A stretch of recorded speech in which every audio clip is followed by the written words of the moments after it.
Mrs. Schaefer?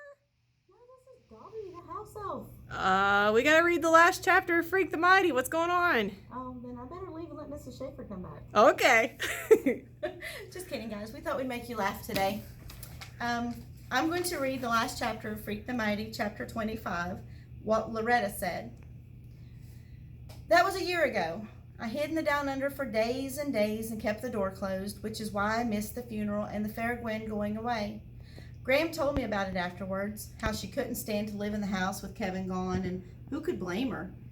Grim threatened to unscrew my bedroom door, but he never did. He just kept saying I should come out for Graham's sake, and sometimes she'd come down and say I should come out for Grim's sake, and so on and so forth until finally I gave up and came out. I don't know if this makes sense, but for a long time I felt like I was a balloon and somebody had let the air out of me. I didn't care if I ever got the air back, because what does it really matter if we're all going to die in the end? That's how down I was feeling, and sorry for myself. Grim tried to tell me it isn't how long you've got that matters, it's what you do with the time you have. But that sounded so lame and puny next to Freak dying that I just didn't want to hear it. This one day, just before school was supposed to start, I was moping around the backyard and thinking how pointless and stupid everything was, and Grim comes over and says, "You know what? Most of us go all the way through life and we never have a friend like Kevin, so maybe you should count yourself lucky." "Yeah, right," I said. "Suit yourself," he says, "but let's get one thing straight. You're going back to school if I have to hitch a rope to the bumper and drag you there. Is that clear?" So I went, and I hated every minute of it, and I especially hated how people kept feeling sorry for me, as if it was me who died. Finally, one time, even Tony D came up to me and said it was a shame what happened, and I could see that he really meant it. And I just blew up and told him that if he ever felt sorry for me again, I'd put him head first in the mill pond and pound him down into the mud like a fence post. So we're enemies again, which is just the way I like it. Not too long after that, this was winter by then, I saw Loretta Lee in the street. She still had on the neck brace and you could smell booze on her breath, but what do you expect? A miracle? Just because she lost her head and acted good for a couple of minutes? Anyhow, Loretta sees me and she says, "Did you hear about Gwen? She's in California and she's got a new boyfriend. His name is Rick and they're crazy about each other. Ain't that good news?" "I guess so." "Take it from me," she says, "it is. So what are you doing these days?"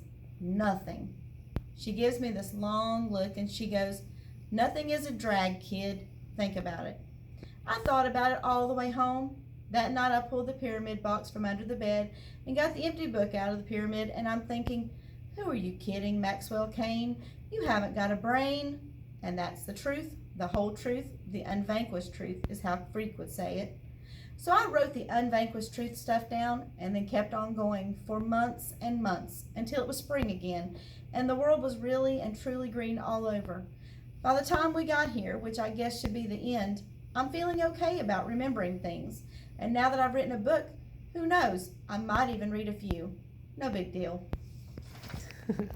Thank you, Mrs. Schaefer. Well, it's hard to believe we finished the book. Okay, a couple things about the questions, though, for 25. We realized that you cannot do number 5 because you don't have chapter 1 copied down in your packet for you. So don't worry about doing number 5. Mrs. Schaefer, do you want to talk about Tony D or Loretta?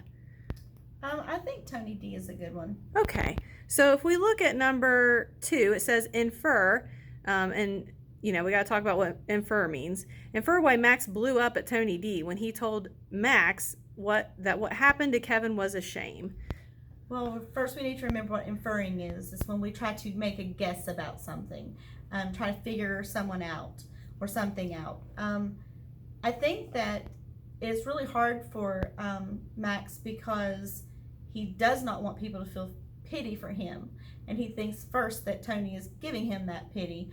Also, I think that he doesn't want to feel beholden to him, that he feels like he doesn't want to have to owe Tony D anything like a thank you. And I think he also feels like it's not right, it's not fair that Tony D was mistreated Freak when he was alive. He was mean to Kevin, he chased them, and now that he's gone, he's saying that, it's a shame he's gone. So I think that Max is really upset that he couldn't have been that way to Kevin while he was alive, but now he's saying it when it's too late. And I think that really bothers him. Yeah, I agree with that.